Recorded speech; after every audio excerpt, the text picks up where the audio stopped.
양질 전화의 법칙이라는 것이 있습니다. 양이 계속해서 축적이 되면 질적인 변화가 생긴다는 거죠. 물에 열을 가하면요 99도까지는 계속해서 액체의 상태를 유지합니다. 그런데 거기에 더 열을 가하게 되면 어떤 일이 벌어지죠? 물이 100도에 다다라는 그 순간 끓어오르면서 액체가 기체로 변화되는 그런 질적인 변화의 역사가 일어나는 것을 보게 되는 것입니다. 자, 본서의 기록자인 마태가 의도하고 있는 바가 이와 같습니다. 그는 마태복음 8장과 9장에 예수님께서 행하신 10가지의 이적을 집중적으로 기록을 해놓고 있습니다. 왜 예수님의 이적들을 이 한 곳에 모아놓았죠? 그것은 예수님께서 오시리라고 약속된 메시아라고 하는 사실을 한눈에 알아보게 하기 위해서 그렇게 한 것입니다. 이적의 배치들을 봐도 그것이 단순한 나열로 배치된 것이 아닙니다. 예수님께서 메시아라고 하는 사실이 점점점 더 강력하게 드러나도록 중요한 이적들은 뒤쪽에 배치를 해놓았어요. 물에 열을 가하면 마침내 100도씨가 되어서 끓어오르게 되는 것처럼 세상의 3종 문단 중에서 마지막 문단에 예수님께서 약속된 메시아시라 하는 사실을 가장 확실하게 말해주는 이적들을 배치해 놓았다라고 하는 것입니다. 그럼으로써 예수님께서 바로 그 메시아구나 하는 고백이 터져 나오도록 그렇게 만들어 놓은 것입니다. 자, 그러면 이 세상의 3종 문단의 마지막 단락에 등장하고 있는 이 이적들은 어떤 것인지 차례로 한번 살펴보겠습니다. 첫 번째 이적은요, 혈류증 여인의 치유 사건과 한 관리의 딸이 살아난 사건이에요. 이 두 사건은 구별되는 사건이지만 본문에서는 한 사건으로 묶어놓고 있습니다. 혈류증 여인의 치유가 예수님께서 한 관리의 딸을 살려주시러 가는 그 길에서 일어난 사파와 같은 사건이었기 때문에 그런 것이고, 또 이 두 사건이 새 포도주는 새 부대에 넣는다고 말씀하신 이 직전 단락의 말씀을 잘 보여주는 사건이기 때문에 그래요. 자, 18절 함께 소리내서 읽도록 하겠습니다. 읽습니다. 예수께서 이 말씀을 하실 때 한 관리가 와서 절하며 이르되 내 딸이 방금 죽었사오니 오셔서 그 몸에 손을 얹어 주소서. 그러면 살아나겠나이다 하니. 예수님께서 이 말씀을 하실 때라고 기록하고 있는데, 이 말씀을 하실 때는 어느 때를 가리킵니까? 방금 말씀드린 새 포도주는 새 부대에 넣는다라고 하는 이 말씀을 하실 때를 지칭하는 것입니다. 이때에 한 관리가 와서 절을 하면서 간청을 했다는 거예요. 마가복음과 누가복음의 정보를 따르면 이 예수님에게 나와서 간청한 이 관리는 누구냐면 회당장 야이로입니다. 그리고 그가 살려달라고, 죽은 그 딸을 살려달라고 요청했던 그 딸은 이 야이로의 12살 먹은 외동딸이었어요. 이제 막 결혼 정년기에 접어든 나이였습니다. 유대 나라에서는 12살 정도 되면 결혼을 앞두고 있는 나이가 된다 이 말이에요. 부모의 돌봄을 받는 어린 시절을 보내고 이제 한 사람의 성인으로서 인생을 출발해야 되는 그 시점에 있었던 여자였다는 것이죠. 그런데 안타깝게도 죽음이 그녀를 집어 삼켜버린 것입니다. 죽음은요, 나이가 어리다고 해서 피해가지 않습니다. 누구나 다 죽는 거예요. 나이가 든 사람도 죽고 나이가 어려도 죽음이 찾아오면 죽을 수밖에 없는 것 아니겠습니까? 여기에서 살아가 있는 우리도 이 죽음에서 예외가 되는 사람은 아무도 없는 거예요. 죽음이 우리를 집어 삼켜버리면 죽을 수밖에 없는 것이 우리의 현실인 것입니다. 근데 왜 죽죠? 왜 우리는 다 죽어야 되는 겁니까? 비록 죽음이 모든 사람에게 정해진 일이 되었지만은 하나님께서 사람을 창조하셨을 때 죽음은 사람에게 정해진 일이 아니었어요.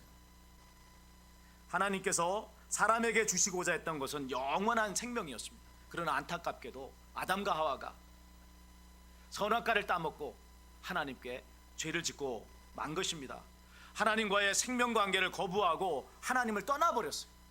하나님 없이 살겠습니다. 내가 하나님 노릇하겠습니다. 그 결과 어떤 일이 벌어졌죠? 죽음이 인류에게 찾아왔다 이 말이에요.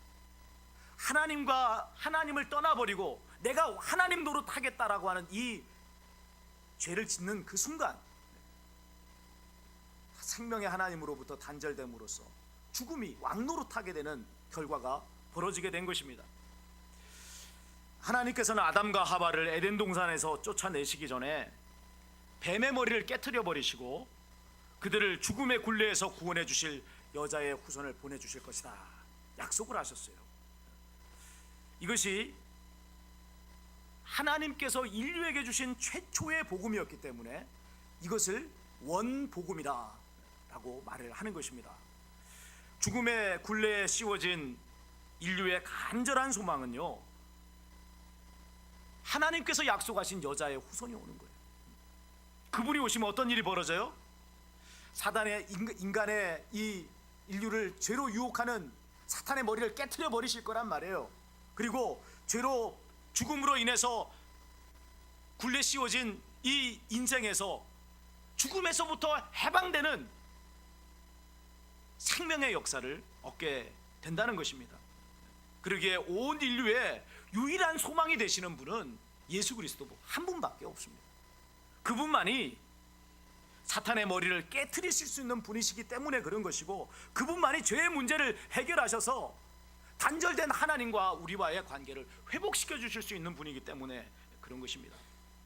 회당장 야이로가 죽은 딸을 살리기 위해서 예수님을 찾아온 것은 예수님이 그 일을 하실 수 있는 메시아라는 사실을 꼭 믿었던 것은 아니었습니다.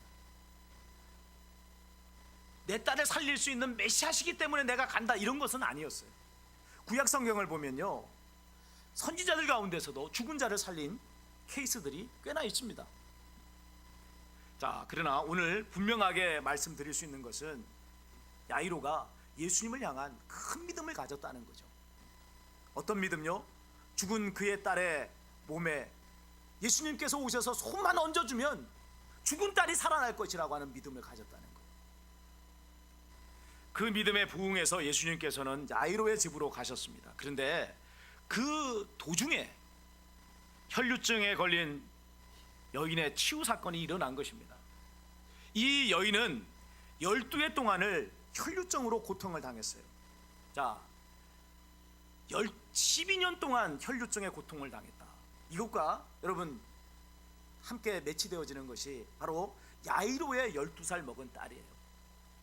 야이로의 12살 먹은 딸의 나이만큼 이 여인은 혈류증으로 인해서 괴로움을 당해왔다는 것이죠. 열둘이라고 하는 이 공통점을 가지고 두 여인의 인생이 오버랩되고 있습니다. 혈류증 걸린 12해 동안 고통을 당한 이 여인과, 그리고 12살이 먹어서 죽게 된 이 소녀, 둘이 이렇게 오버랩되고 있는 거죠. 이 두 여인을 오버랩하면서 마태가 말하고자 하는 것이 뭐겠어요? 여러분, 병이라는 것이 죽음이 사람을 지배해가고 있다는 증거라고 말씀을 드렸어요. 그러면 여기 12년 동안 혈류증에 걸려 고통을 당해온 여인, 12살이 되어서 죽음을 맞이한 야이로의 딸, 이 두 여인은 죽음에 굴레 씌워져 있는 인생의 비참한 모습을 보여주는 거란 말이에요. 살아가는 인생 또한 죄의 굴레 때문에 병들어서 살아가는 인생, 마침내는 죽음에 삼켜져 버릴 수밖에 없는 비참한 인생의 모습, 이것이 두 여인이 오버랩되면서 드러나게 되는 인생의 모습인 것입니다. 또 한 가지 보여주는 것이 있습니다. 유대교의 무력함이라 하는 거예요. 여기 야이로는 회당장입니다. 회당장이면 그 시대 유대교의 핵심적인 인물이라는 것을 이야기해 주는 거예요. 그러나 그가 가지고 있었던 유대교 신앙이 그녀의 12살 먹은 딸을 죽음에서 살려내지 못했습니다. 혈류증 여인은 어떻습니까? 당시 유대교는 구약의 율법을 따라서 그녀를 부정한 자로 규정을 했어요. 그녀와 접촉하면 모두가 다 부정한 자가 되는 거예요. 12년 동안을 그렇게 살았으니 이 여인과 누가 접촉을 했겠어요? 접촉하기만 하면 부정해지니 이 여인이 12년 동안 병을 앓았다는 이야기는 철저하게 사회로부터 단절된 삶을 살 수밖에 없었다는 것을 이야기를 해주는 것이죠. 유대교는 그녀를 부정한 자로 낙인을 찍었을 뿐이지 병을 고쳐주지는 못했습니다. 자, 여러분, 12라고 하는 것이 이스라엘 12지파를 상징하는 수입니다.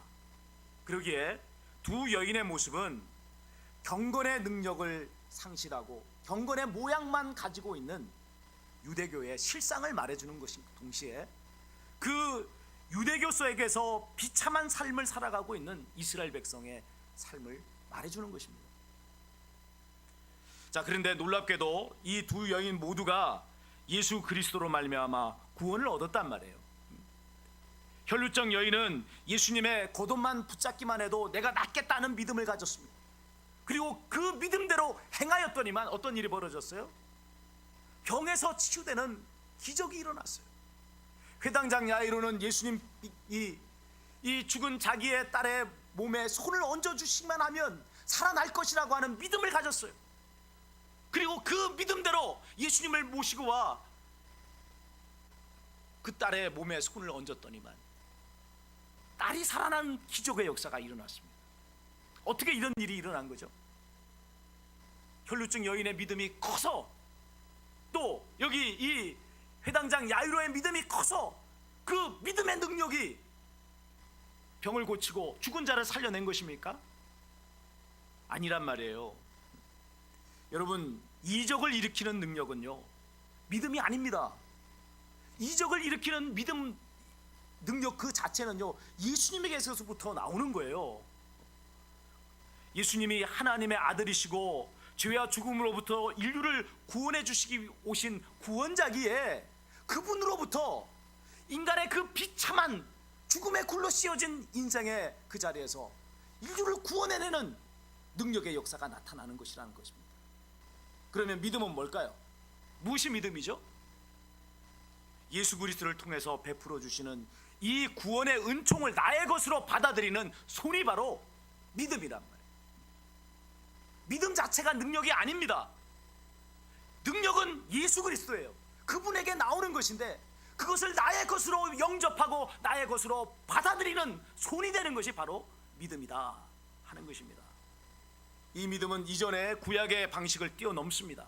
무엇보다도 유대교의 형식화돼 버린 유대교의 방식을 뛰어넘는 거예요. 유대교의 정결 규정에 따르면 혈류증 여인도 부정한 사람이요, 야이로의 죽은 딸 시체가 됐기 때문에 그 야이로의 죽은 딸 또한 부정하기 짝이 없는 사람인 것입니다. 정결한 사람이 부정한 사람하고 접촉이 되면 부정해져 버려요. 그러기에 정결을 유지하기 위해서는 부정한 사람과의 접촉을 철저하게 피해야 됩니다. 예수님은 절대로 부정한 여인하고 이 혈류증 여인에게과 접촉해서는 안 돼요. 또 예수님은 이 죽어서 시체가 돼버린 야이로의 이 12살 먹은 딸을 만져서는 안 돼요. 만지면 어떻게 되죠? 부정해지니까. 이게 여러분 유대교의 정결 규례예요. 그러나 놀랍게도 두 여인이 치유되고 살아나는 일에 유대교의 정결 규정은 아무런 능력을 발휘하지 않더라는 것입니다. 부정한 혈류증 여인은 예수님의 겉옷을 만졌기 때문에 병에서 고침을 받았어요. 야이로의 죽은 딸은 예수님께서 그녀의 손을 잡아주시는 것으로 죽음에서 살아나는 역사가 일어났습니다. 구약적 방식이 아니라 신약적 방식으로 구원이 임했다 하는 것이죠. 자, 예수 그리스도를 통하여 베풀어 주시는 구원의 은혜와 그 구원을 받아들이는 믿음에 대해서 말씀을 하고 있는 것입니다. 이게 바로 전단락에서 나왔던 새 포도주는 어디에 담아요? 새 부도에 담는다라고 하는 말씀의 현실적인 예인 거예요.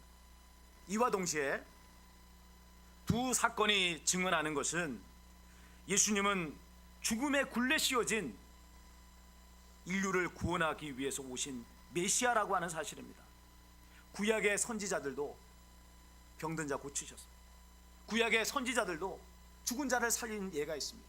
그런데 그들이 병을 고치고 그들이 죽은 자를 살리기 위해서는 여러분 많은 과정들이 필요했어요. 어땠습니까? 엘리야가 죽은 사레밧 과부의 이 아들을 살려내기 위해서 어떻게 했나요? 그를 자기의 이 몸으로 덮어서 그리고 수없이 기도하여 살려냈습니다. 그렇게 해서 죽은 자가 살아나는 역사가 있었어요. 그러나 오늘 예수님께서 병든 자를 치유하시고 죽은 자 살려내시는데 너무나 간단했어요. 혈루증 여인이 예수님의 겉옷을 잡는 것으로 병에서 치유됐어요.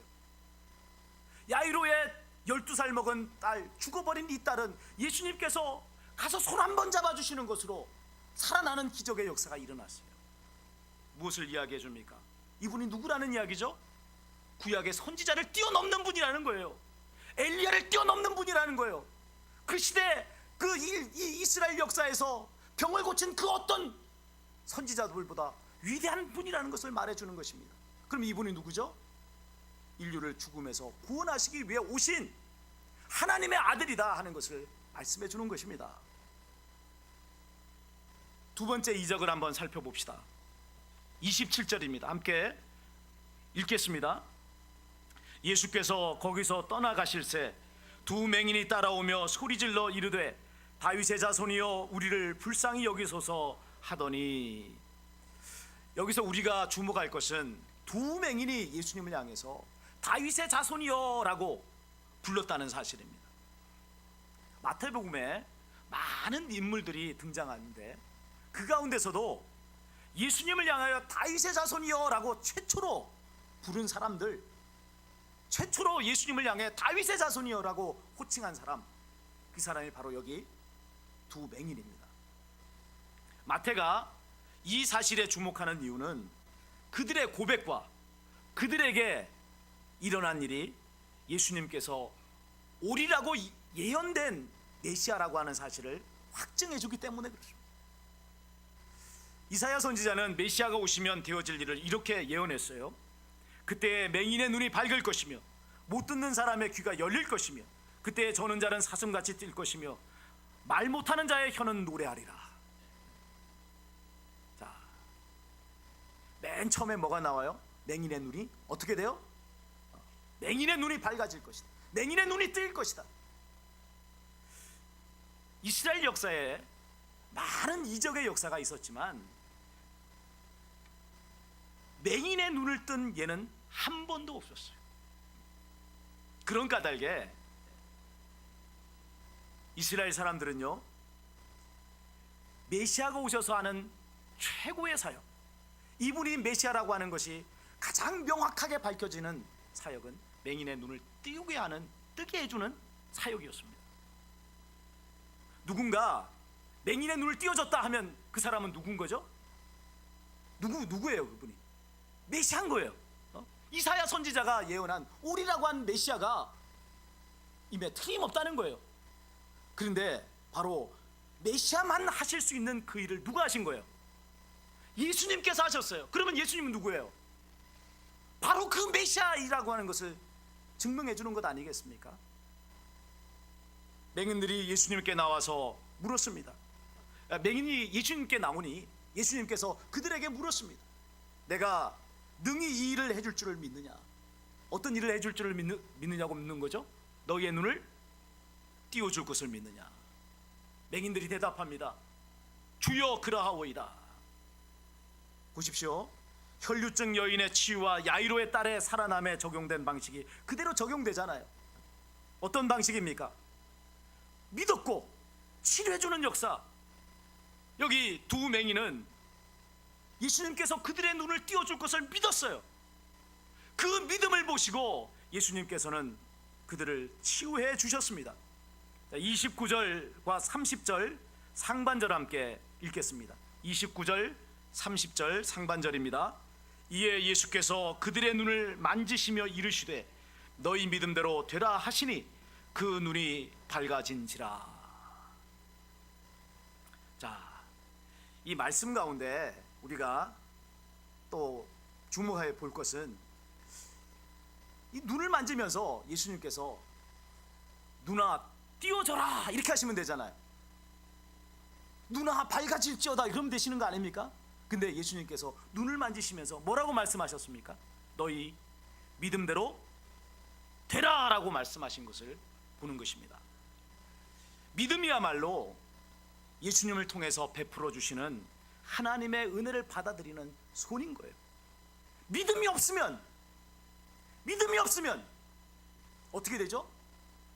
하나님께서 우리에게 주시는 은혜를 나의 것으로 만들 수 없다는 거예요. 그러기에 오늘 예수님께서는 너희에게 지금 일어난 이 놀라운 이적, 너희가 맹인이었지만 다시 하나님의 은혜로 눈을 뜨게 되는 이 놀라운 치유와 기적의 역사는 믿음을 통하여 일어난 것이다 라고 하는 것을 명백하게 말씀해 주는 것입니다. 오고 오는 모든 후대 사람들에게 믿음을 발휘하여 너희의 맹인이 되어버린 이 눈을 뜨는 사람이 되라고 말씀하는 거예요. 너희의 인생에 기가 막힌 고난과 역경이 있다면 믿음을 통해 하나님께서 베풀어 주시는 구원의 은혜를 받아들이라는 거예요. 자,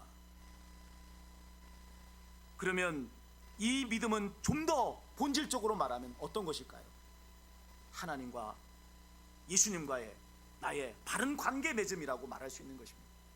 예수님을 나의 구주로, 나의 주님으로 영접하는 것, 이게 여러분 진짜 믿음인 거예요. 그렇게 내가 예수님하고 관계된 사람이 될 때, 그때 비로소 예수님을 통해서 베풀어 주시는 구원의 은총이 나의 것이 되는 것입니다.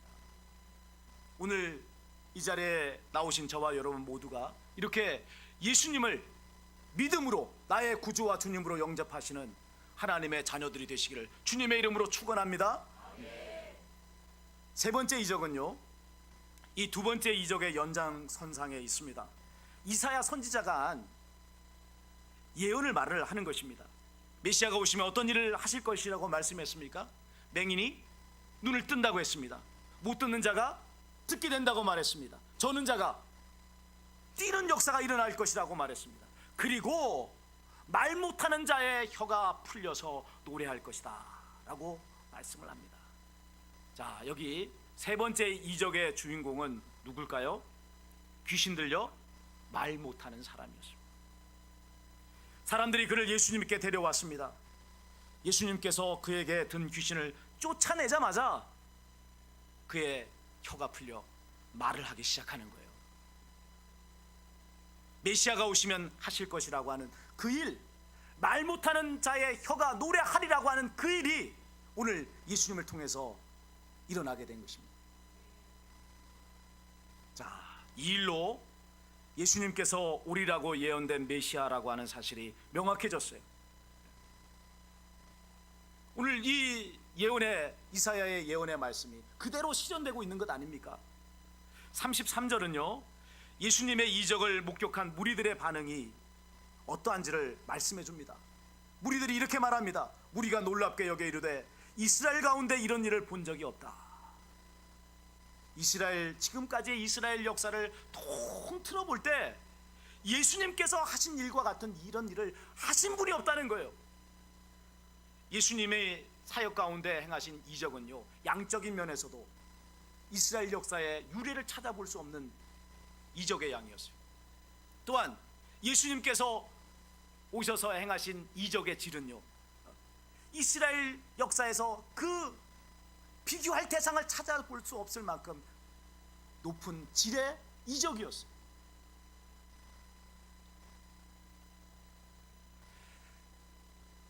예수님의 메시아 되심이 명확해지면서 무리는 매우 긍정적인 반응을 하기 시작하는 것입니다. 이스라엘 가운데서 이런 일을 본 적이 없다. 자, 그러나 그들과는 달리 노골적으로 반대하는 자들도 나타나기 시작하더라는 것입니다.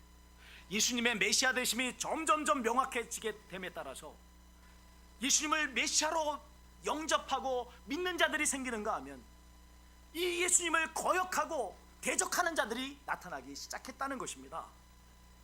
그들 중에 대표자가 누굴까요? 바리새인들이에요. 34절입니다. 함께 읽습니다.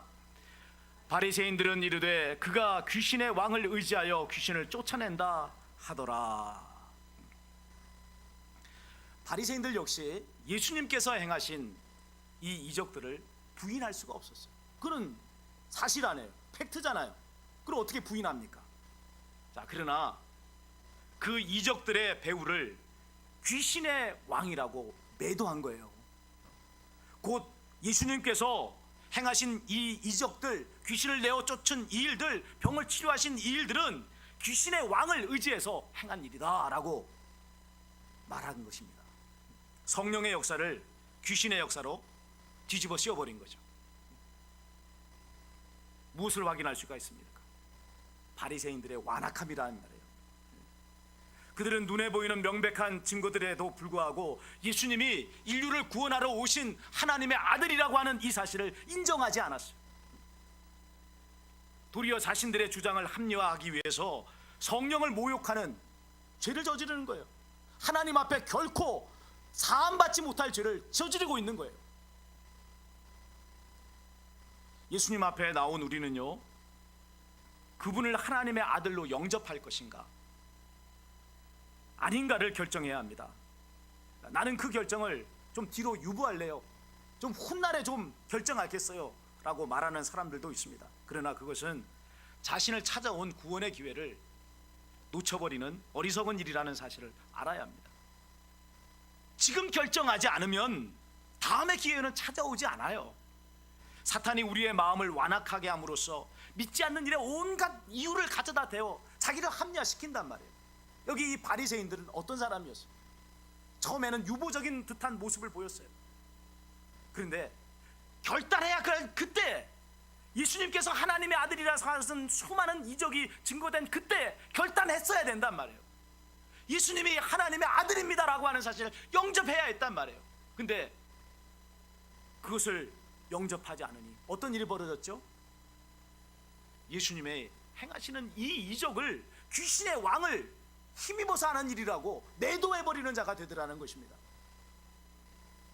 이것이 여러분 사람의 마음의 역사는 사단의 역사예요. 지옥에 가면 모두가 껄껄껄 한다지 않습니까? 뭘 가지고 껄껄하는 겁니까? 그때 믿을 걸 하는 거예요. 그때 결단할 걸, 그때 고백할 걸, 그때 영접할 걸. 이 자리에 나오신 저와 여러분 중에는 이런 어리석은 자가 한 사람도 없기를 주님의 이름으로 축원합니다. 저를 한번 따라해 주십시오. 예수님, 당신이 저를 구원하시기 위해 오신 하나님의 아들이심을 믿습니다. 예수님, 제 마음에 들어와 주십시오. 저의 구주와 주님이 되어 주십시오. 여러분, 이 고백이 진정한 여러분 자신의 고백되기를 축원합니다. 이제 끝으로 제자도와 관련한 마지막 단락을 살펴보겠습니다. 35절을 보면 지금까지 예수님께서 행하신 사역들을 요약해 줍니다. 하나님의 말씀을 가르치시고 천국 복음을 전파하시고 모든 병을 고쳐주셨다라고 말씀하고 있습니다. 여기 나오는 가르치고 전파하시고 치료하신 이 일, 이 세 가지의 사역이 예수님 사역의 3대 사역이라고 말해요. Teaching, Preaching, Healing. 가르치시고 전파하시고 그리고 치유하신 일. 근데 왜 예수님께서는 이런 사역들을 하신 것이죠? 하나님의 아들이시면 높은 곳에 앉아서 사람들의 섬김을 받으시고 사람들을 부리셔야 되는 게 아니겠어요? 왜 낮은 자리에 임하셔서 사람들을 섬기고 희생하셨다는 거예요? 자, 그 이유가 36절에 나와 있습니다. 읽습니다. 무리를 보시고 불쌍히 여기시니 이는 그들이 목자 없는 양과 같이 고생하며 기진함이라. 왜 예수님께서 낮은 자리에 임하셨다고 말씀합니까? 왜 섬기시고 왜 자기를 희생하셨다고 말씀합니까?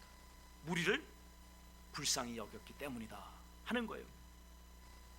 그들이 목자 없는 양과 같이 돼서 고생하고 기진했다는 거예요. 힘을 다 잃어버렸다는 것입니다.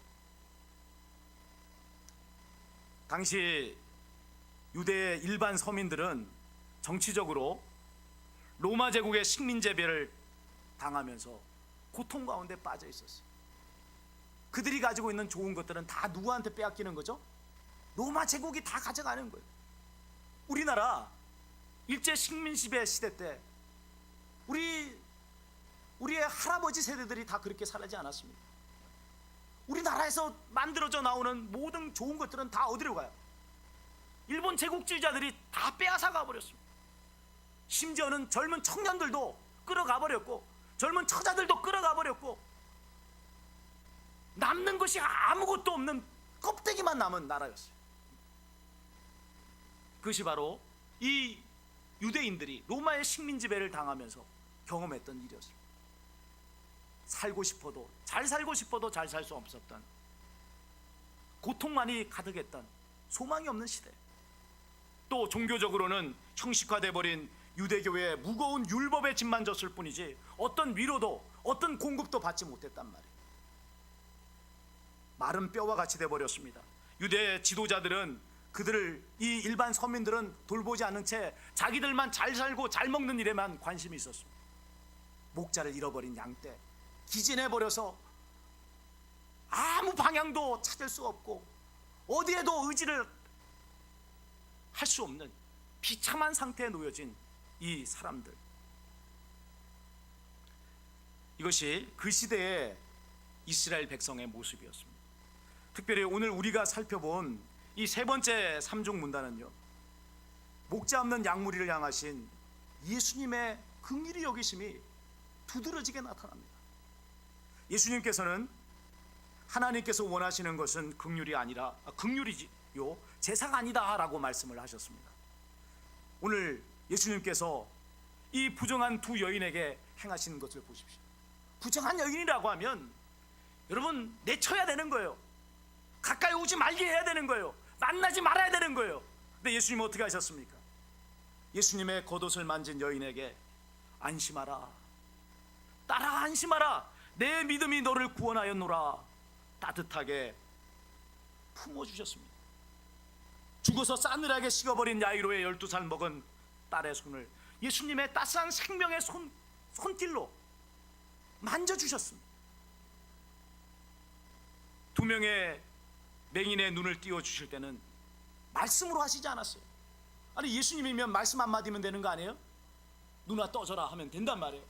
그런데 예수님께서는 그들이, 하나님께서 그들을 얼마나 사랑하시는지를 느낄 수 있게 하시기 위해 친히 손으로 그들의 닫혀진 눈을 만져주셨습니다. 귀신 들려 말 못하는 자에게는 말 못하기에 믿음을 어떻게 증명하냔 말이에요. 어떻게 예수님을 나는 믿습니다라는 말을 하겠어요? 예수님은 그 사람에게 믿음을 강요하지 않았습니다. 대신 귀신을 내어 쫓으심으로 그의 입에서 하나님을 찬송하는 노래가 나오게 만들어 주셨습니다.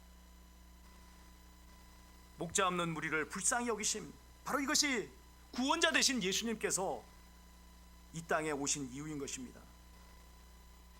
지금까지의 사역들을 통해서 하나님의 긍휼히 여기심을 보여주신 예수님께서는 이제 그 일에 제자들이 동참하게끔 하시고 있습니다. 그것이 37절 38절의 말씀이에요. 함께 읽습니다. 이에 제자들에게 이르시되 추수할 것이 많되 일꾼이 적으니 그러므로 추수하는 주인에게 청하여 추수할 일꾼들을 보내주소서 하라 하시니라. 우리가 하나님의 일에 동참하는 제일 첫 번째 방식, 하나님의 일에 함께하게 하는 제일 첫 번째 방식은 뭐냐면 기도하는 것입니다.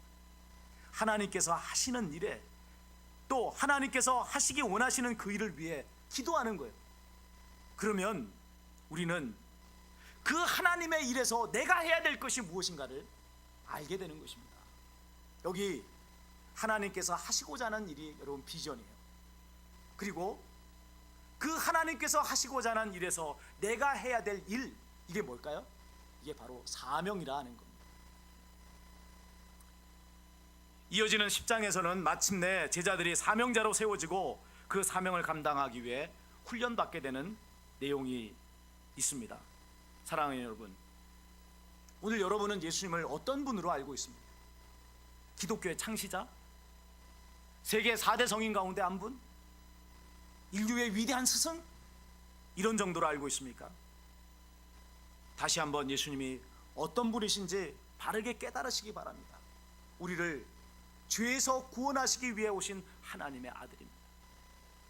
인간의 타락의 때부터 이미 너희를 이 죽음의 사슬에서, 죄악의 이 굴레에서 구원해 주실 여자의 후손으로 예언되신 분, 그분이 바로 오늘 우리에게 오신 예수 그리스도이십니다.